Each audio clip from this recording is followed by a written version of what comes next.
嗨，大家好，我是坦平叔。今天是2025年6月29号，这一期咱们继续聊聊恒大清盘，聊聊中国的房地产。咱们看两个关于房企的八卦。这是媒体报道说，绿城中国前掌门人张亚东被拦截出境。近日，据市场消息称，绿城中国前董事会主席张亚东在香港国际机场被相关工作人员劝返，未能出境。怎么在香港被精准拦截？这个就是俗称边控。这个张亚东数月前辞去绿城中国董事会主席职务，此次临时出行引起了有关部门的注意。还有很多小道消息说，这个张亚东买的是头等舱，准备飞到加拿大，是不是听到了什么风声，准备一走了之？哪知道到了机场已经被边控，各种传言都有。绿城大家都知道，作为绿城的董事会主席，曾经呢，张亚东也是风云人物，是房地产行业的地产大佬。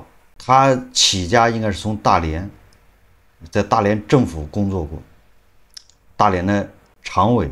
后来他进入企业之后，后来又进入绿城，跟绿城被央企收购或者入主有关系。大家自己可以去查。从一个政府官员，最后通过一番起伏之后，一番运作，他进入了这个绿城，成为绿城的掌门人。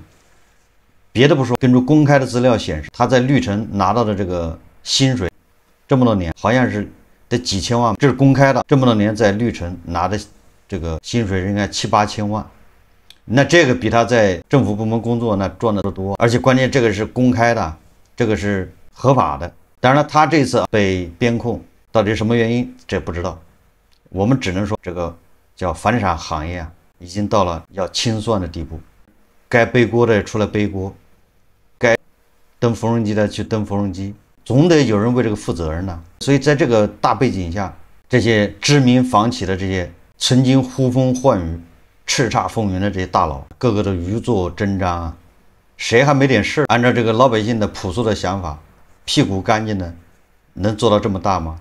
当然了，张亚东到底为什么被拦截，这个不太清楚，跑来跑去跑不了这些事情呢。这里又要说到万科，今天在网上看到有一个博主，他说万科，但是这个大家只是一听一家之言，没有什么确凿的证据。他主要是讲王石离开万科以后，这郁亮接了董事长之后，虽然他的口号喊得很响亮，他的目标也很明确，但是他很难落实。为什么落实不了？你比如说万科的董事长说郁亮要缩表，也就是要让万科活下去，不要那么激进的扩张，要收缩。但是作为董事长要收缩要缩表，总裁却不干。为什么说总裁为什么反对缩表？因为这样会动了他们管理层的薪水，动了他们的高薪。根据这个博主的说法，说万科在几年前上演了一场惊心动魄的权力斗争，主角是董事长郁亮和总裁祝久胜。这个祝久胜好像是被抓了，我印象中应该是被带走了，应该在蹬缝纫机。郁亮是王石的接班人，风格稳健。2018年，他感觉地产风向不对，高喊活下去，想收缩战线，降低负债。就在这时，他遇到了最大的内部阻力，来自他的亲自请来的总裁祝久胜。祝久胜跟张亚东是一样，都是从政府部门进入这个地产行业，进入企业。这个祝久胜他是建行深圳分行行长出身，对吧？那自带光环，就像那个张亚东一样，是金融圈的大神，人脉通天。这祝久胜一到万科，万科的融资能力就暴增，一年轻松搞定几百亿贷款。那么祝久胜的强项是借钱扩张，是融资，而郁亮的目标是要收缩过冬，是要让万科活下去，也就是一个要踩刹车，一个要踩油门。那万科作为上市公司，它高管的薪酬跟 KPI 跟业绩挂钩，跟你的业绩做得越大，高管的工资越多，高管的平均年薪超过500万一年。那如果收缩踩刹车，那就意味着高管的收入要下降，这个项目减少，奖金泡汤。所以说以祝久胜为核心，手握融资大权，背后站着一群不想降薪的高管，形成了一个强大的阵营。这就是为什么说郁亮一边喊着让万科活下去，房地产的什么黑铁时代来了，但是万科却一直在扩张，这个形成了一个悖论的矛盾。说郁亮虽然是董事长，但不是创始人，没有绝对权威，想推行一个和整个管理层利益相悖的决策几乎不可能。这场内耗让万科的战略摇摆不定，直到2020年祝久胜辞任总裁，郁亮才算真正收回了战略主导权，开始坚定的出售资产，降低负债。我说这是一家之言，这是仅供参考。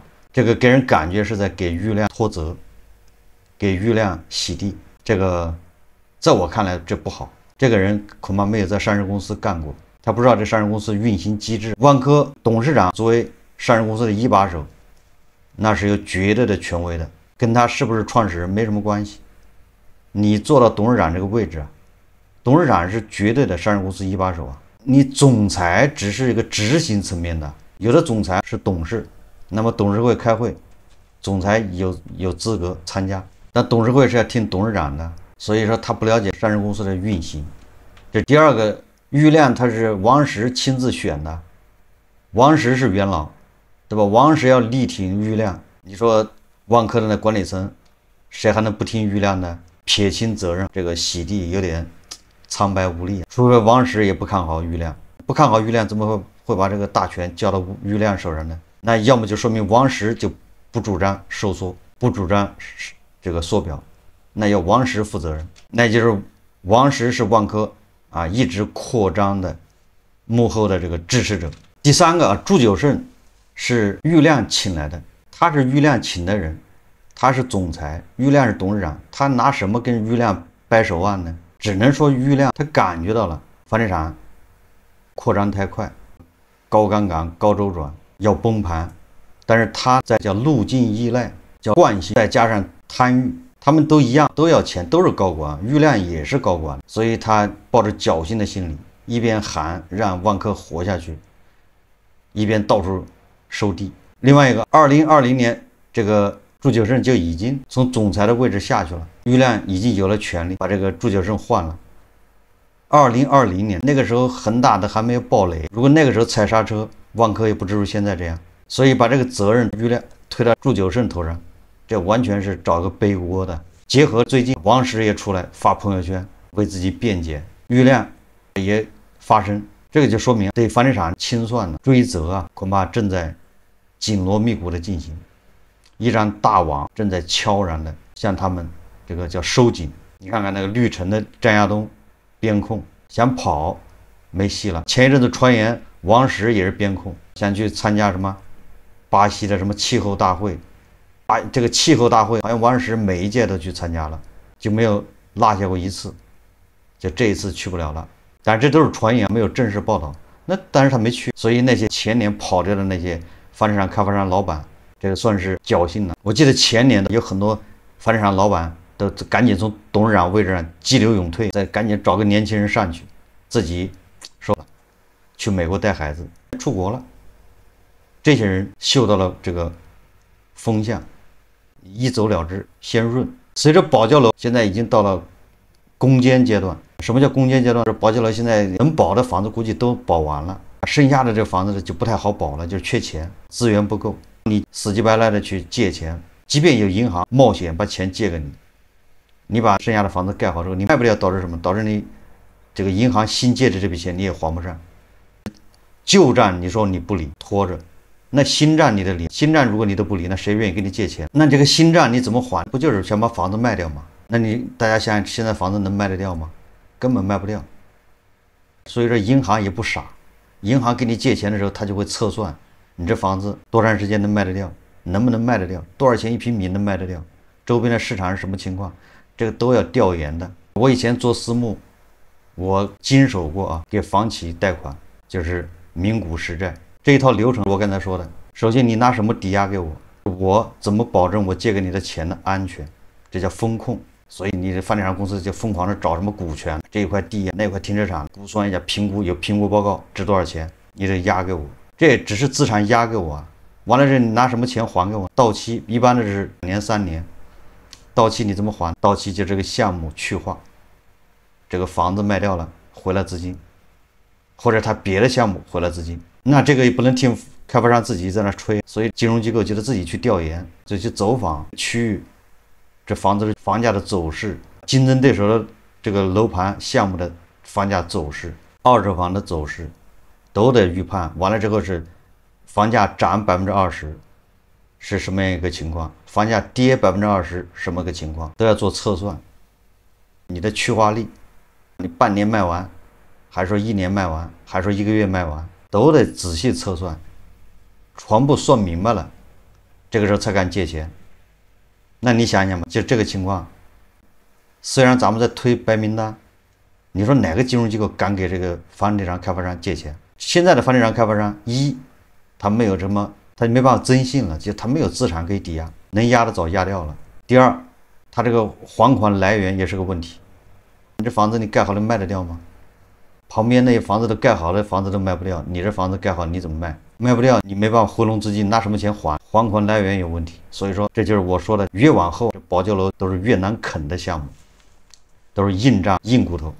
随着时间越长，很多韭菜买了房的，按揭贷款还在还，但是房子你给不了，烂尾，所以社会问题就越来越严重。那最后就会导致什么？那得有人来背锅。房地产搞成这样，这些房企的负责人首先要先背。所以说，截止到现在，各种各样的传言，那都是传言，什么万科，什么绿城。但是啊，这个事情，这个背景，这个行情趋势是摆在这儿的。所以接下来说谁进去了，谁被什么立案调查，这个都不稀奇。我们再看各个地方卖地什么个情况。今天在网上看到公开信息来看，我们看到更多的是卖地，比如说杭州前5个月卖地收入已经超过去年全年，又是上海，又是北京卖地收入多少，又是成都，又是济南，又出什么地王，感觉好像卖地非常红火，但实际上不是这样。无论是统计局给出的全国的土地卖地的收入，还是财政部给的什么国有土地使用权的收入，都是在下降，降幅还不小。从公开信息来看，比如广州作为1线城市啊，广州土拍市场还有不少的地块是流拍，也就是说，作为1线城市，也不是那种把地一推出去马上就被别人溢价买走。所谓的溢价，那都是个别现象，然后被媒体一炒作，变成大家以为这个土地市场很火热啊。2025年6月18日，这个广州叫黄埔科学城核心区地块映日路地块因无人报名而终止出让，该地块起拍楼面价1.9万每平米，总价16亿。2025年6月16日，花都地标新世纪广场第3次拍卖流拍，这个6月16日以3.457亿拍卖，有1.4万人围观，但零报名。此前该广场已分别于1月、3月流拍，这是第3次，又是流拍，有人看没人报名拍。还有很多天河区大观路以东、大观公园路以北地块原计划出让，后于6月27日因故终止出让，估计又是没人参拍。这个起拍价是12亿。也就是说，我们看到的什么杭州、成都、上海、济南各地出楼地王拍卖都是溢价，多少企业在那抢，那都是个别现象，都是媒体营造出来的。我在想，实际上各个地方政府卖地和王老板卖万达广场是一个路数，一模一样。各个地方政府手上的土地储备很足的，就像王老板手上有500多个万达广场，有的是。但是他为什么卖到现在卖不掉？他到现在才卖80座，那都是挑好的出来卖，漂亮女儿先嫁。地方政府实际上也是在学王老板，但是不能说学呀，反正跟王老板一样，现在都是把最好的地拿出来包装，在那一炮打响，核心地块再加上容积率低，这个是变成什么4代住宅等等，那受到很多开发商追捧，营造一种土地很热的这种假象。他也是把最好的地拿出来卖，好，剩下的地拿出来卖不掉，没人买，跟王老板一样，把最好的万达拿出来卖，其他的万达拿出来没人问。我看1到4月核心城市土地成交额排名，第一的是杭州，排第2是北京，排第3是上海，排第4是成都。卖地收入，房地产目前的现状实际上跟需求有关系，跟需求端、跟购买力、跟大家收入、大家的就业情况有密切相关。胡润研究院今天发布高净值人群消费心态及行为研究报告2025年的胡润的这个报告就揭示了为什么消费上不去，楼市很难稳住。这个胡润报告说，中国富裕家庭，什么叫富裕家庭？就是资产在600万以上的数量连续2年下降，高净值人群个人经济宽裕度比例较2021年下降30%。这个报告显示，2024年中国富裕家庭，也就是600万资产以上的数量已连续2年下降。2024年微降至512.8万户，同比减少0.3%。按照咱们网上说的，这些伪中产数量在急剧下降，而这个伪中产恰恰是房地产主力，因为他们要么就买房子就是刚需啊，要么就是改善，而这个人群在收缩。伪中产它又是这个消费的主力。你看这个咱们一直说的北京、广州、宝马、奔驰、奥迪的 4S 店都在关门暴雷。咱们一直说这就是中产的萎缩，因为消费这些品牌的都是中产，中产没钱了，中产萎缩，中产整个人群在收缩，中产没钱了，那必然 BBA 它就难以为继。再加上国内汽车行业的卷，所以你看宝马5系现在卖20多万，不到30万。这些中产又是消费，也是餐饮，中高端餐饮，这些中产本来是主力，这些中产甚至是高端白酒的主力。所以说这些中产数量下降，收入下降，直接就导致你看白酒现在处于崩盘状态。